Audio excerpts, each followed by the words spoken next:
읽어주는 교과 다섯째 날 3월 13일 목요일 하나님의 이름을 입증함. 궁극적으로 하나님의 이름은 모든 면에서 입증된다. 하나님의 완전한 의와 사랑은 구속의 계획 가운데 성부, 성자, 성령의 역사를 통해 더는 의심할 수 없을 만큼 분명하게 드러난다. 이사야 5장 3, 4절에 비추어 로마서 3장 1, 4절을 읽어보라. 이것은 우주적 대쟁투에서 하나님 자신이 입증되시는 것에 대해 무엇을 가르쳐 주는가? 하나님이 우리를 위해 하신 일보다 무엇을 더 하실 수 있었겠는가? 로마서 3장과 이사야 5장에서 우리가 그렇게 할 권리나 자격이 없음에도 불구하고 하나님이 한낱 피조물에 불과한 우리에게 어떤 제한된 의미에서라도 그분의 성품을 판단하도록 허락하시는 것을 볼 수 있다. 결국 모든 책들이 열릴 때에 우리는 하나님이 완전하게 공의롭고 의로우시다는 증거를 보게 될 것이다. 하나님은 모든 지적인 피조물 앞에서 자신을 증명하실 것이다. 요한계시록 15장 3절과 요한계시록 19장 1에서 6절을 읽어보라.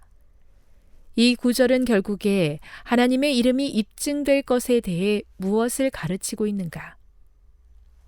그분이 하신 일보다 무엇을 더 할 수 있었겠는가? 성경 전체에서 하나님은 당신의 이름에 관심을 보이신다. 왜 그런가?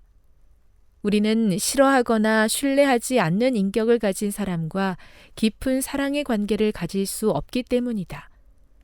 누군가 당신의 배우자나 배우자가 될 사람에게 당신의 성품에 대해 끔찍한 거짓말을 한다면 당신은 그 주장이 무엇이든 그것을 반박하기 위해 할 수 있는 모든 것을 다할 것이다. 그러한 주장을 믿게 된다면 사랑의 관계가 깨질 것이기 때문이다. 결국 하나님은 십자가에서 그리고 구원의 전체 계획을 통해 증명되실 것이다. 하나님은 재림전 심판에서 그분을 주목하는 온 우주 앞에서 옹호받으실 것이다. 그리고 구속받은 자들이 천사를 판단하는 것까지 하게 될 재림 후 심판에서 구속받은 자들에게는 기록을 검토하고 하나님께서 왜 그렇게 행동하셨는지 하나님의 모든 심판이 언제나 완전히 의롭고 사랑으로 행하셨음을 확인할 기회가 주어질 것이며 하나님께서 옹호 받으실 것이다. 우리에게는 얼마나 많은 의문이 있는가? 모든 일이 끝나기 전에 우리는 그 모든 질문에 대한 답을 얻게 될 것이다. 마침내 모든 무릎이 그분 앞에 무릎 꿇고 모든 입이 예수를 주님이시라고 시인하게 될 것이다. 이 모든 것이 하나님의 성품이 입증되는 과정이다. 교훈입니다.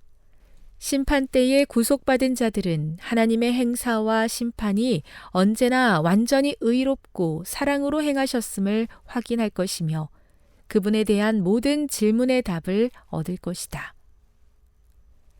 묵상. 포도원 주인의 질문이 가진 깊은 의미에 대해서 생각해 보십시오. 하나님은 무엇을 위해서 어떤 일까지 하신 것입니까? 적용.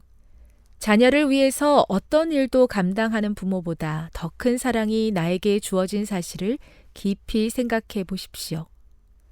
그대는 그 사랑에 어떻게 반응해야 하겠습니까? 영감의 교훈입니다. 하나님의 품성이 옹호됨. 그분께서 오신 것은 단순히 이 작은 세계의 거민만이 아니라 온 우주 앞에 하나님의 품성을 옹호하시기 위해서였다. 사람의 구원을 위하여 죽으신 그리스도의 행위는 사람들이 하늘에 접근하는 일을 가능하게 할 뿐 아니라 사탄의 반역을 처리하심에 있어서 하나님과 그분의 아들이 정당하심을 온 우주 앞에 옹호할 것이었다. 이것은 하나님의 율법의 영원 불변성을 확립할 것이며 죄의 본질과 결과들을 나타낼 것이었다. 부조화 선지자 68.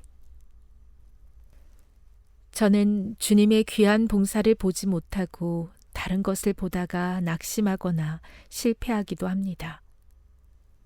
주님께서 우리를 위해 어떤 일을 하셨는지 바르게 볼 수 있는 믿음을 더해 주시고 하나님의 사랑과 영광을 함께 누릴 소망으로 견고하게 하옵소서.